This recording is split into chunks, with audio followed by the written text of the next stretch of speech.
ശരത്ത് ദേഷ്യത്തോട് കൂടിയിട്ട് ചന്ദ്രമതിയുടെ വീട്ടിലേക്ക് കയറി വരുവാണ് കേട്ടോ. സച്ചിയുടെ രേവതി ചേച്ചി എന്ന് വിളിച്ചുകൊണ്ടാണ് അങ്ങോട്ടേക്ക് കയറി വരുന്നത്. ശരത്ത് വന്നിട്ട് വിളിക്കുന്നത് കേൾക്കുമ്പോഴേക്കും ചന്ദ്രമതി ചോദിക്കുന്നുണ്ട്, നീ എന്താണ് എന്റെ വീട്ടിൽ വന്നിട്ട് ഒച്ച എടുക്കാണോ എന്നുള്ള കാര്യം. അപ്പോഴേക്കും അങ്ങോട്ടേക്ക് സച്ചിയും അതുപോലെ തന്നെ രേവതിയും വരുന്നുണ്ട്. ശരത്തിനെ കണ്ടിട്ട് എന്ത് പറ്റിയടാ എന്നുള്ള കാര്യം ചോദിച്ചുകൊണ്ട് രണ്ടുപേരും കൂടി ഓടി അരികിലേക്ക് വരുവാണേ. അത് കഴിഞ്ഞ് ശരത്തിന്റെ ശബ്ദം കേട്ടുകൊണ്ട് നമ്മുടെ ശ്രുതിയും അതുപോലെ ശ്രുതിയും പുറത്തേക്ക് വരുന്നുണ്ട്. ശ്രുതിയെ കണ്ട ഉടനെ തന്നെ ശരത്ത് ചോദിക്കുന്നത്, നിങ്ങളെ കുറിച്ചിട്ട് ഞാൻ നല്ലവളാണെന്നാണ് വിചാരിച്ചത്, പക്ഷെ ഇത്രയും മോശപ്പെട്ട ഒരാളാണെന്നുള്ള കാര്യം ഞാൻ മനസ്സിൽ പോലും വിചാരിച്ചില്ല. അന്നൊരു ദിവസം ഞാൻ ഈ വീട്ടിലേക്ക് കയറി വന്ന സമയത്ത് എന്നെ നിങ്ങൾ രണ്ടുപേരും കൂടി ചേർന്നിട്ട് കള്ളനാക്കാൻ വേണ്ടി ശ്രമിച്ചതല്ലേ, എന്നാ ഇപ്പോ നിങ്ങൾ എന്ത് പണിയാ ചെയ്തു വെച്ചിരിക്കുന്നത്.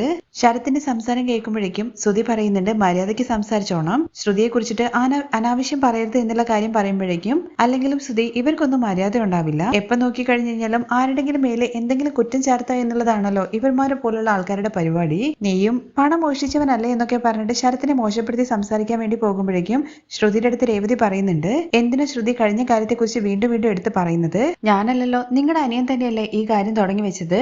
കഴിഞ്ഞുപോയ കാര്യങ്ങളെ കുറിച്ചിട്ട് ഞാൻ എന്തിനാ പറയുന്നത്, നിങ്ങളുടെ അനിയൻ തന്നെയല്ലേ ഇവ പറഞ്ഞു തുടങ്ങിയത്. ഇതെല്ലാം കേട്ട് സച്ചി പറയുന്നുണ്ട്, ശരത്തെ എന്താ പറ്റിയത്, നീ ആദ്യം കാര്യം എന്താ വെച്ചാ പറ എന്നുള്ള കാര്യം പറയുമ്പോ, സച്ചേട്ടാ ഇവര് എത്ര വലിയൊരു കാര്യമാണ് ചെയ്തതെന്നുള്ള കാര്യം സച്ചേട്ടൻ അറിയോ, അല്ലെങ്കിലും ഇങ്ങനെ ഒരു കാര്യം അറിഞ്ഞിട്ട് ഞാൻ എങ്ങനെയാ സച്ചേട്ടാ ചോദിക്കാതിരിക്കുക. നിങ്ങളെ രണ്ടുപേരെടുത്തും ഇത്രയും വലിയൊരു ക്രൂരത ചെയ്തത് നിങ്ങളും അറിയണ്ടേ. ആദ്യം എന്താ കാര്യം എന്ന് വെച്ചാൽ ശരത്തെ നീ പറ എന്നുള്ള കാര്യം രവിയും പറയുന്നുണ്ട്. അത് സച്ചേട്ടാ ആന്റണി ചേട്ടൻ എന്ന് പറഞ്ഞ് തുടങ്ങുമ്പോഴേക്കും, ആഹാ, അല്ലെങ്കിലും ഇവന് റൗഡികളുമായിട്ടാണല്ലോ കൂട്ടുണ്ടായിരുന്നത്. അതെ, നിങ്ങൾ പറഞ്ഞത് ശരി തന്നെയാണ്, പണ്ട് എനിക്ക് റൗഡികളുമായിട്ട് കൂട്ടുണ്ടായിരുന്നു. അങ്ങനെ ഒരു ബന്ധം ഉള്ളത് കൊണ്ടാണ് മറ്റുള്ളവർ ചെയ്യുന്ന തെറ്റ് ഇന്ന് എനിക്ക് അറിയാൻ വേണ്ടി സാധിച്ചത്. എന്താ ശരത്തെ വീണ്ടും ആന്റണി എന്തെങ്കിലും പ്രശ്നം ഉണ്ടാക്കിയോ എന്നുള്ള കാര്യം സച്ചി ചോദിക്കുമ്പോൾ, ഇല്ല സച്ചേട്ടാ, ആന്റണി ചേട്ടൻ കാരണം ഇപ്പൊ എനിക്ക് ഒരു പ്രശ്നവുമില്ല. ആന്റണി ചേട്ടന്റെ ഒരു ഫ്രണ്ടിനെ ഞാൻ കണ്ടിരുന്നു എന്ന് പറഞ്ഞു തുടങ്ങുമ്പോഴേക്കും, എന്താടാ നീ അവന്റെ ഫ്രണ്ട്സുമായിട്ട് വീണ്ടും കൂട്ടുകൂടുക എന്നുള്ള കാര്യം രേവതി ഭയങ്കര ടെൻഷനോട് കൂടി ചോദിക്കുമ്പോ, ഇല്ല ചേച്ചി, ആദ്യം ഞാൻ പറയുന്ന കാര്യം ചേച്ചി ഒന്ന് കേൾക്ക്. അവനുമായിട്ട് സംസാരിച്ച സമയത്താണ് എന്റെ അടുത്ത് ഒരു കാര്യം പറഞ്ഞത്. അന്ന് സച്ചിയേട്ടന്റെ കാർ ഒരു പ്രാവശ്യം ആക്സിഡന്റ് ആയിട്ടില്ലായിരുന്നോ, അന്ന് സച്ചിയേട്ടന്റെ കാർ ഒരു ദിവസം പോലീസ് സ്റ്റേഷനിൽ പിടിച്ചു വെക്കുകയും ചെയ്തില്ല എന്നുള്ള കാര്യം ചോദിക്കുമ്പോ, അതെ, എന്റെ വണ്ടിയുടെ ബ്രേക്ക് ആരോ അഴിച്ചു വിട്ടതായിരുന്നു എന്നുള്ള കാര്യം സച്ചി പറയുന്നുണ്ട്. ആ പണി ഒപ്പിച്ചത് ആരാന്നറിയോ സച്ചേട്ട എന്നുള്ള കാര്യം ചോദിക്കുമ്പോ, ആരാടാ എന്ന് ചോദിക്കുകയാണെ. അത് ആന്റണി ചേട്ടനാ എന്നുള്ള കാര്യം പറയുന്നുണ്ട്. എന്താണ് ശരത്തി നീ പറയുന്നത്, ആന്റണി ആണെന്നോ?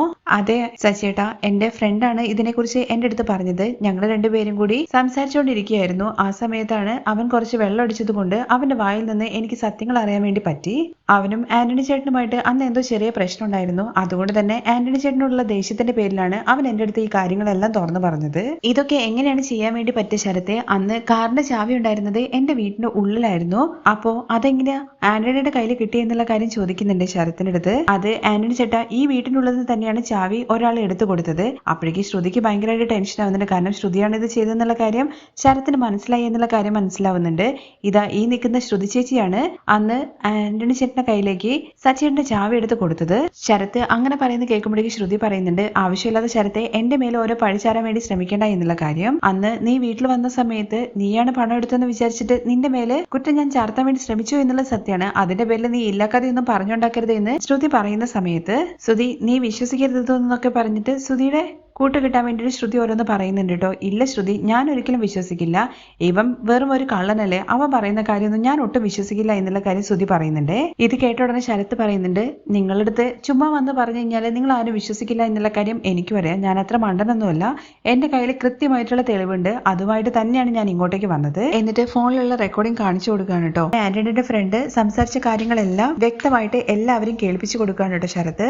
ഈ വീഡിയോയിലെ ശബ്ദമൊക്കെ കേട്ടിട്ട് നമ്മുടെ സച്ചിയും അതുപോലെ രേവതിയും പരസ്പരം നോക്കുന്നുണ്ട്. അത് കഴിഞ്ഞ് ശ്രുതിയെ നോക്കിക്കൊണ്ട് രേവതി ചോദിക്കുന്നുണ്ട്, നിങ്ങൾക്ക് ഇച്ചിരി പോലും മനസാക്ഷി എന്ന് പറയുന്ന കാര്യമില്ലേ? ഈ വീട്ടിനുള്ളിൽ നിന്ന് തന്നെ ചാവി എടുത്തിട്ട് നിങ്ങൾ ആന്റണിക്ക് കൊണ്ടുപോയി കൊടുത്തിട്ട് സച്ചിയുടെ കാറ് ആക്സിഡന്റ് ആക്കാൻ വേണ്ടി ശ്രമിച്ചില്ലേ? അന്ന് നിങ്ങളെ സംശയമുണ്ട് എന്നുള്ള കാര്യം പറഞ്ഞപ്പോഴേക്കും വലിയ വർത്താനൊക്കെ പറഞ്ഞിട്ടുണ്ടായിരുന്നല്ലോ. എന്നാ ഇപ്പൊ തെളിവോട് കൂടിയിട്ട് ശ്രുതിയാണെന്നുള്ള കാര്യം എല്ലാവർക്കും മനസ്സിലായില്ലേ? ഇപ്പൊ ശ്രുതി, നിനക്ക് എന്താണ് പറയാനുള്ളത്? അങ്ങനെ സച്ചിൻ രേവതി മാത്രമല്ലോ, നമ്മുടെ രവിയും ഭയങ്കരമായിട്ട് ദേഷ്യപ്പെടുന്നുണ്ട് ശ്രുതിയുടെ അടുത്ത് ഇങ്ങനെ പറയുന്നത്, നിന്നെ ഞാൻ ഈ വീട്ടിലെ മരുമകളായിട്ടല്ല, ഇവിടെയുള്ള 3 പെൺമക്കളെയും എന്റെ സ്വന്തം മക്കളായിട്ടാണ് കണ്ടത്.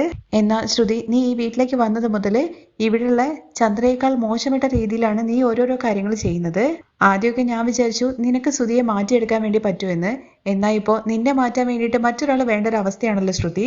ആരും ഇനി സച്ചിയുടെ കാര്യത്തിൽ ഇടപെടാൻ വേണ്ടി നിൽക്കരുത് എന്നും, പണ്ട് സച്ചിയാണെന്നുണ്ടെങ്കിൽ ചെയ്യാത്ത തെറ്റിന് ജയിലിൽ പോയതാണ്, അന്ന് സച്ചി ചെയ്ത തെറ്റിന് തെളിവൊന്നും ഉണ്ടായിരുന്നില്ല. പക്ഷെ ഇപ്പൊ തെളിവോട് കൂടിയിട്ട് കാര്യങ്ങൾ വരുന്ന സമയത്ത് പലരും ജയിലിലേക്ക് പോകേണ്ട അവസ്ഥ വരും. അതൊന്നും വേണ്ടെങ്കിൽ എല്ലാവരും ഒതുങ്ങി കൂടുന്നതാണ് നല്ലതെന്നൊക്കെ പറഞ്ഞിട്ട് രവി അവിടുന്ന് പോവാണേ.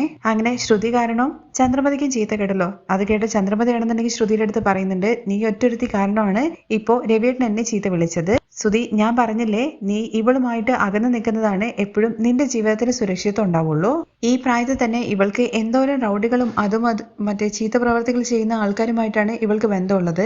ഇവളുമായിട്ട് തള്ളി നിൽക്കുന്നതാണ് എന്നും നിന്റെ ജീവിതത്തിന് സുരക്ഷിതത്വം ഉണ്ടാവുള്ളൂ. ആദ്യം ഇവളെ ഈ വീട് വിട്ടിട്ടല്ല, നിന്റെ ജീവിതത്തിൽ നിന്ന് തന്നെ പറഞ്ഞയക്കണം. അത് കഴിഞ്ഞ് ശരത്ത് പറയുന്നുണ്ട് കേട്ടോ, ഇനിയും എന്റെ ചേച്ചിയുടെയും ഏട്ടന്റെയും കാര്യത്തില് നിങ്ങൾ തലയിടാൻ വന്നു കഴിഞ്ഞാൽ ഞാൻ ചുമ്മാതിരിക്കില്ല. എനിക്ക് എന്റെ സച്ചിയേട്ടനും അതുപോലെ തന്നെ രേവതി ചേച്ചിയുടെയും ജീവിതമാണ് ഏറ്റവും പ്രധാനമായിട്ടുള്ള കാര്യം. ഇനിയും എന്റെ ചേച്ചിയുടെ ജീവിതം നശിപ്പിക്കാൻ വേണ്ടിയിട്ട് നിങ്ങൾ എന്തെങ്കിലും ചെയ്താലുണ്ടല്ലോ, ഞാൻ ചുമ്മാതിരിക്കില്ല.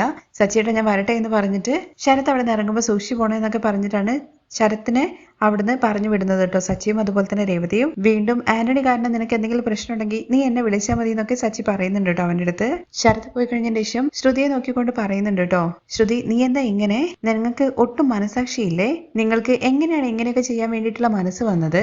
പഠിച്ചിട്ട് മാത്രം കാര്യമൊന്നുമില്ല എന്നൊക്കെ പറയുമ്പോഴേക്കും അത് എന്നൊക്കെ പറഞ്ഞിട്ട് ശ്രുതി ഉരുണ്ട് കളിക്കുന്നുണ്ട്. നിങ്ങൾ എന്ത് റീസൺ പറഞ്ഞു കഴിഞ്ഞാലും അതൊന്നും ഞങ്ങൾക്ക് ഒരിക്കലും അംഗീകരിക്കാൻ വേണ്ടി പറ്റില്ല. ഓൾറെഡി നിങ്ങൾക്ക് എന്നോട് സച്ചിയോട് ദേഷ്യം ഉണ്ടെന്നുള്ള കാര്യം അറിയാം. ഞങ്ങളെ എപ്പോഴാണ് തിരിച്ചടിക്കാൻ വേണ്ടി പറ്റുക എന്നുള്ളൊരു അവസരം നോക്കിയിട്ട് ഓരോ കാര്യങ്ങൾ ചെയ്യുന്നത് പോലെയാണല്ലോ ശ്രുതി ചെയ്യുന്നത്. പക്ഷെ ഇതിനു വേണ്ടിയിട്ട് ആ ആന്റണിയുടെ കൂടെയാണല്ലോ നിങ്ങൾ കൂട്ടുപിടിച്ചത്, കഷ്ടം തന്നെ എന്നൊക്കെ പറഞ്ഞിട്ട് സച്ചി രേവതി അവിടുന്ന് പോവാണേ.